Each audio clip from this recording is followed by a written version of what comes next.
आज के वीडियो में हम बात करने वाले हैं टीडीएस के बारे में।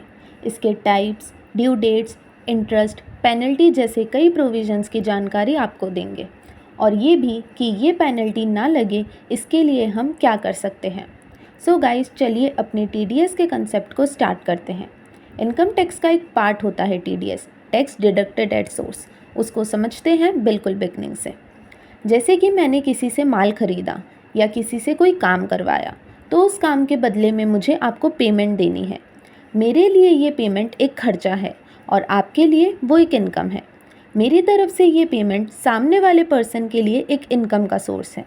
अब गवर्नमेंट ने कहा कि इस पेमेंट को देने से पहले एक टीडीएस काट लो, जिसको हम इनकम टैक्स एक्ट के अंदर लिख देते हैं, आपकी ऑब्लिगेशन बना देते हैं। टीडीएस कट करके हम गवर्नमेंट को जमा कराएंगे और उसकी रेट्स अलग अलग है, अलग अलग सेक्शंस के अकॉर्डिंग। जैसे सैलरी में स्लैब रेट के अकॉर्डिंग होगा, 194C में 1% 2%, 194J में 2% 10%। इसका मतलब कि आप इस चीज़ की पेमेंट कर रहे हो तो इतना टैक्स काटना है। इसका मतलब हुआ कि जो इनकम का सोर्स है, सोर्स से ही आप टैक्स डिडक्ट करके गवर्नमेंट को जमा करा दो।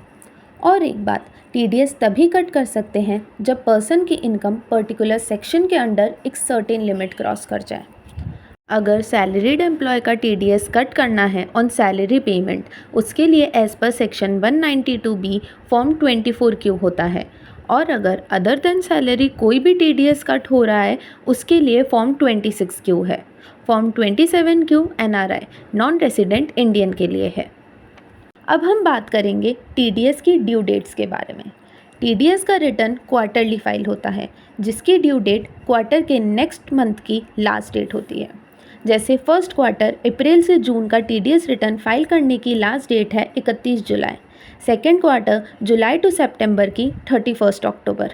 थर्ड क्वार्टर अक्टूबर टू दिसंबर की 31 जनवरी और फोर्थ क्वार्टर जनवरी टू मार्च की 31 मई है लास्ट डेट। अब टीडीएस जो आपने काटा है किसी पर्सन का, उसका चालान जमा कराने की डेट्स अलग है। ये चालान हर महीने जमा कराया जाता है। इसकी ड्यू डेट अगले महीने की 7 तारीख होती है।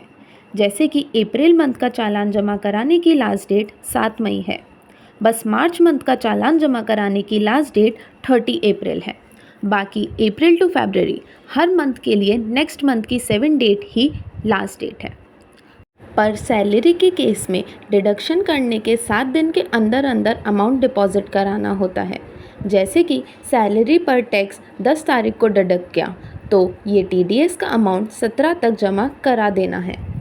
अब ऐसा भी हो सकता है कि किसी पर्सन ने डिडक्शन या टीडीएस का चालान डिपॉजिट लास्ट डेट के बाद किया हो। ऐसे केस में उस पर्सन को इंटरेस्ट भी पे करना पड़ेगा। अगर किसी पर्सन ने टीडीएस लेट डिडक्ट करा है, तो उस पर इंटरेस्ट 1% पर मंथ और पार्ट ऑफ द मंथ की रेट से लगेगा।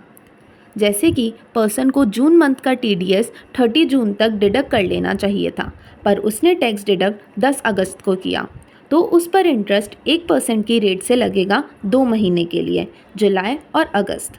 इसमें अगस्त के 10 दिन को भी फुल मंथ की तरह ही कंसिडर करा जाएगा। पर मान लो अगर पर्सन ने टीडीएस डिडक्ट तो टाइमली कर दिया, मगर उसका अमाउंट लेट डिपॉजिट कराया, तब भी उसे इंटरेस्ट पे करना पड़ेगा, जिसकी रेट है 1.5% पर मंथ और पार्ट ऑफ द मंथ। ये इंटरेस्ट तभी लगेगा जब टीडीएस डिडक्ट हो गया पर अमाउंट लेट डिपॉजिट कराया गया।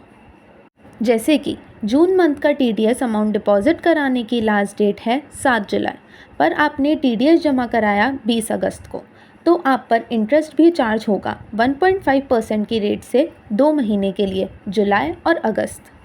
इसका मतलब अगर किसी महीने की 1 तारीख भी लेट कर दी, तो वो पूरा महीना ही गिना जाएगा इंटरेस्ट चार्ज करने के लिए। अब समझते हैं कि अगर आपने टीडीएस का रिटर्न ही लेट फाइल करा है, तब पेनल्टी क्या लगती है।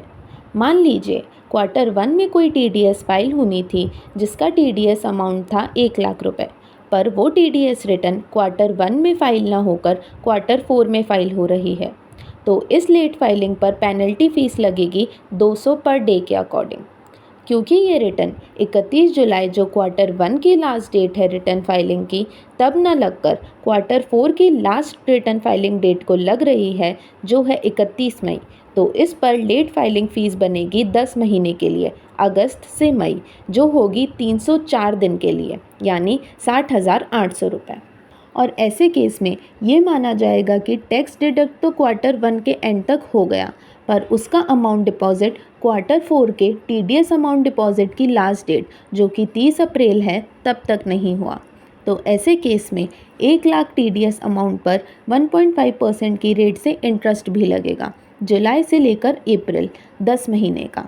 यानी कि लेट TDS रिटर्न फाइल करने के लिए 60,800 की लेट फीस और 15,000 का इंटरेस्ट आपकी लाइबिलिटी बन जाएगी।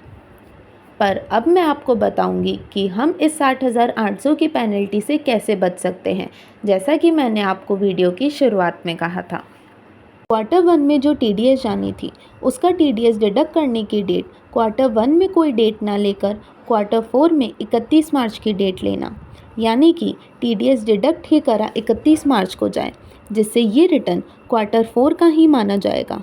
और ये रिटर्न 31 मई को लग रहा है, तो लेट फाइलिंग की कोई पेनल्टी नहीं होगी।